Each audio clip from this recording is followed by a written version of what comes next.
Hi there guys, so this is now the kind of follow-up one. This one will probably be a wee bit shorter than the other one I've done, which was just on kind of developing ideas. There's more kind of general look at just what we should be doing when we're looking at kind of expanding our thoughts and our ideas and for our writing a wee bit further. But what I might look at doing is maybe just have a look at actually writing a story and the way that I kind of usually write a story and look at some ideas of technique, why I'm doing, what I'm trying to do, what I'm trying to achieve, the way I'm thinking about the story as I'm writing it and things like that as well. This isn't really something I've ever done before, it's not something I've done in any sort of class or anything like that, but I thought kind of given the medium and things like that, this might be the best opportunity to do that. So I was basically just going to take one of the stories that we've done before in that wee section there I've done on developing the ideas and just try and actually put that then into words on the page and what kind of things I'm thinking about when I'm actually writing this story, what I want to do, what kind of techniques I'm looking out for,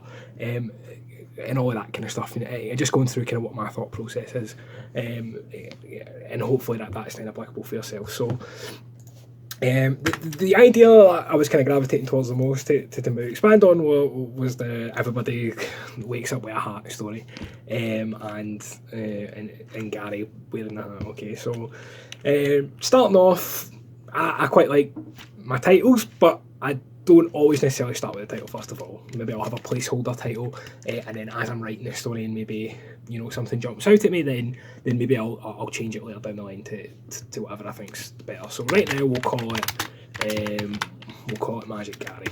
Alright, story about Magic Gary. So first things first, when I'm setting this up, usually what I do is this wee indent here, I'll usually bring that over to here, because that just gives us a wee indent then when we start. What that means is every time we take a new paragraph, it's going to have that wee indent at the start, and that's the way you want to format the way you're writing. And I'll explain kind of paragraph usage and things like that as we go as well. I'm going to get kind of nitty gritty with this and just going to everything as we'll do it. So first things first is we want to start off with a good opening sentence, something that draws people in and something that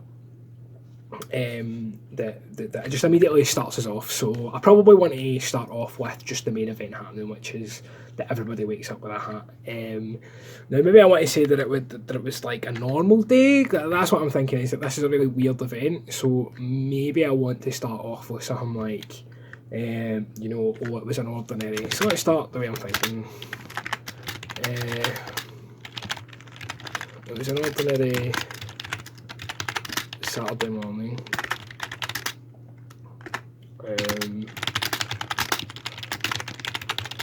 The bins were collected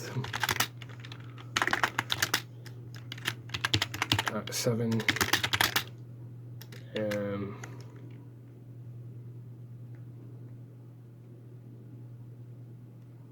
So collected at 7. What's another thing that maybe happens? The birds were chirping, and just things like that. It was an early Saturday morning. The bins were collected. The birds were chirping merrily.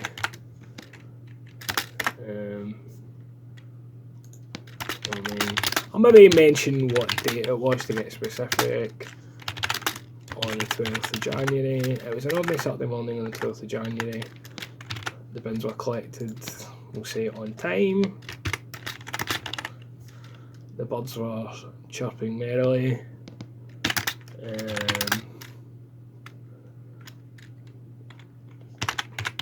The clouds brought the promise of rain. The only thing different about that particular morning was that everyone in the world woke up wearing a hat. Okay. So you want to have an interesting first sentence or first paragraph to kind of draw people in. That's what I'm trying to do there. I've got the idea that everyone woke up with a hat, and I'm trying to kind of, what would you call that? I'm trying to take that idea and contrast it with the idea that everything's normal, everything's cool, except this crazy thing that happened. It was an early Saturday morning on the 12th of January. The bins were collected on time, the birds were chirping memory, the clouds brought the promise of rain. The only thing different about that particular morning was that everyone in the world woke up wearing a hat. Now, one thing we'd said was, like, you know, so then maybe what I'm thinking is we want to go on and say something about, you know, how everyone felt about that. What was the general thoughts and feelings about that of the world. So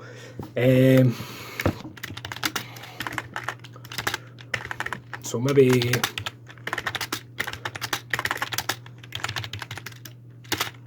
at first people thought this was an elaborate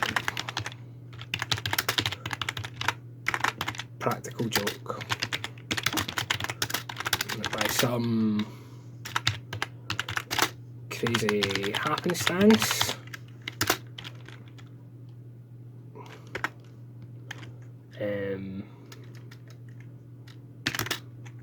Some practical joker or jokers with unbelievable resources had played. Now I want to say practical joke again, but also I'm aware that I've said practical joke, practical joker, jokers. Like, I'm using a lot of the same words over and over again, so now I'm starting to kind of draw back a bit and think, maybe I'm using that a bit too much. So I'll maybe finish what I was going to say there, and then I'll go back and maybe look over it. So at first people thought it was an elaborate practical joke, but by some crazy happenstance, some person or people, let me say, with unbelievable resources had played a massive prank on the world. So, you know, I was getting into a kind of rut there of using the same words or the same phrase over and over again. I kind of took a wee step back there and thought, how can I switch that out and use some different words instead? But that's a key thing as well, is that you want to make sure that when you're doing stuff like that, when you're using the same phrases and stuff like that, you don't want to do that, because that makes your writing a wee bit boring. You want to mix things up, make things a wee bit different, use a lot of different words. Okay, another thing I've done here that I've not really touched on is I've had like a kind of bigger sentence here, and then I've tried to have a bit of a smaller sentence here. So maybe a good thing here would be to add in a wee sentence here. It's just like a wee short, kind of snappy, punchy thing. So it's only Saturday morning on the 12th of January. Bins were collected on time. The birds were chirping merrily. The clouds brought the promise of rain. Maybe I'll just say, by all accounts, it was a normal day. The only thing different about that particular morning was that everyone in the world woke up wearing a hat.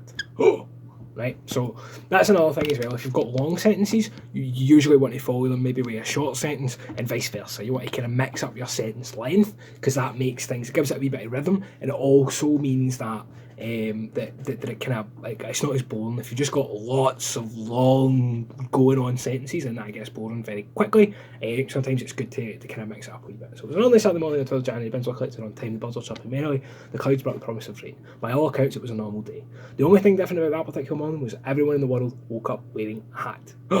Then what I've done is I've took a new paragraph. Now the reason I'm taking a new paragraph is because I'm talking about something different. I'm moving on. So there I've spoke about what's happening that morning, and then I'm going on to talk about you know what people's reactions are.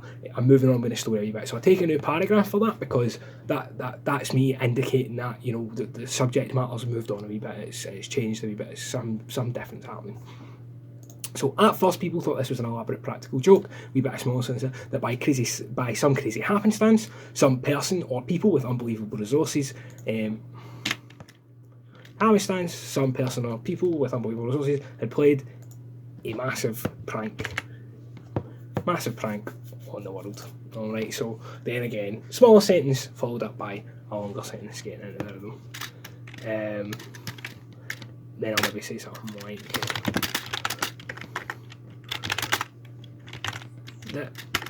I'll say it didn't take long, however, it didn't take long for people to realise this was impossible. Try to get a wee smaller sentence in there again.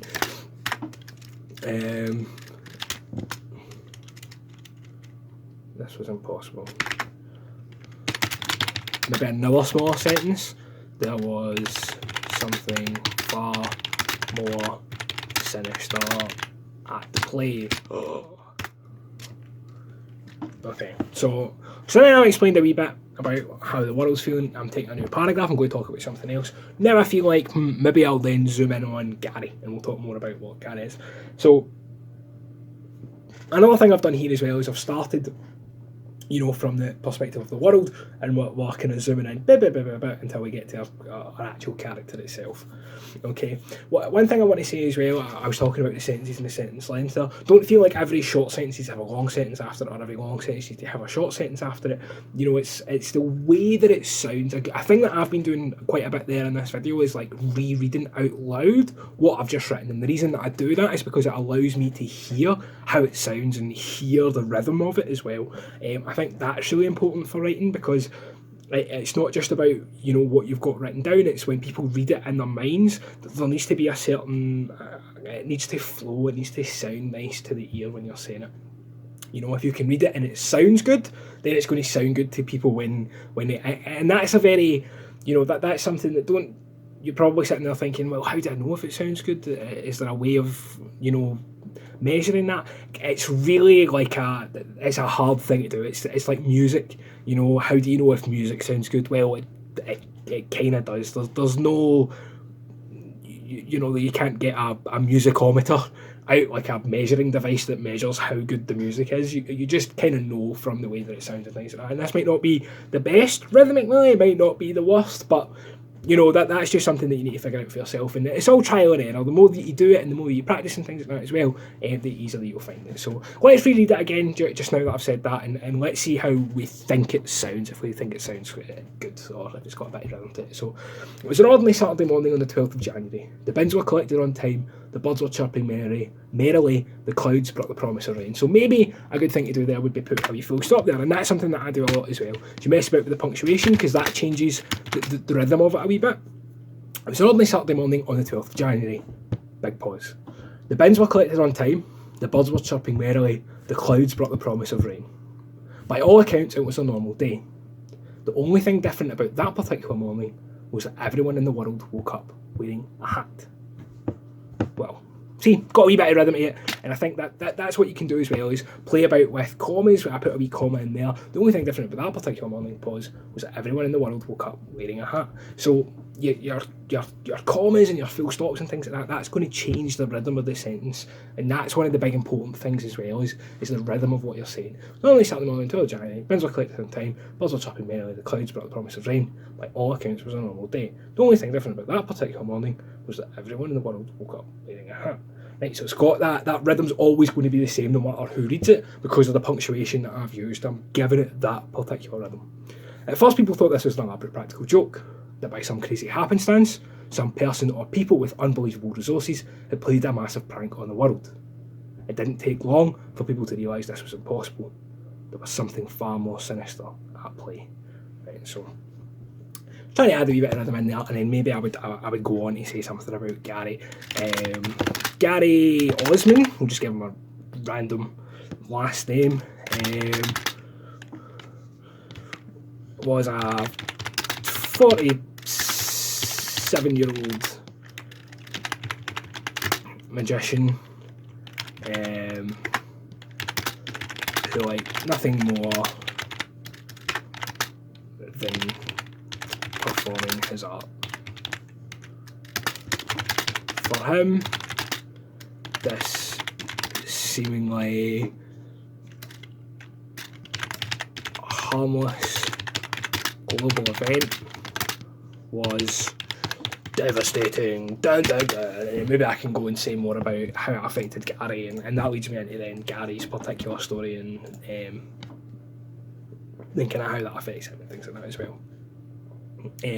I'm kind of going to stop there. I'm not going to continue on. I've went through quite a lot of stuff there. We'll kind of leave it there. That's some of the technical stuff to look at. One thing I'll say there as well is you might be wondering why I've written out the words 47 47 as opposed to using the numbers for that. That's up to yourself, and that's another kind of creative thing you can do. Usually I prefer I would only use numbers in a story if the numbers are significant. So for instance, if I say something like he looked at the barcode which read 5764321. So it's like someone's actually literally seeing the numbers. He saw a sign that said that had this written, or because that's more you're seeing what that person's seen. If I'm talking about numbers in terms of, you know, like this, like the age of someone, or maybe the quantity of something, there was 3 of these things or whatever, then I would always write out the number. That's the way to think about it, is you use the numbers when you're illustrating what someone is seeing, or it's like a literal, that's what's in the world is those numbers, you know, in a barcode or on a sign or something like that. And anything else, if you're talking about the quantity of something or something like that, the age of someone, etc., then you would write out the letters of the number. So I went through quite a few things there. That was kind of more freehand. I was just trying to do something a wee bit different, and just kind of going through my thought processes when writing something out. These are hopefully something that, or things that I've spoke about here, are things that you can take and incorporate that into your own writing, and think about, you know, how you can add that into what you're doing. This is a wee bit more advanced and a wee bit more technical, but I hope you've enjoyed it. All right, thanks very much. Hope to see you again. Bye.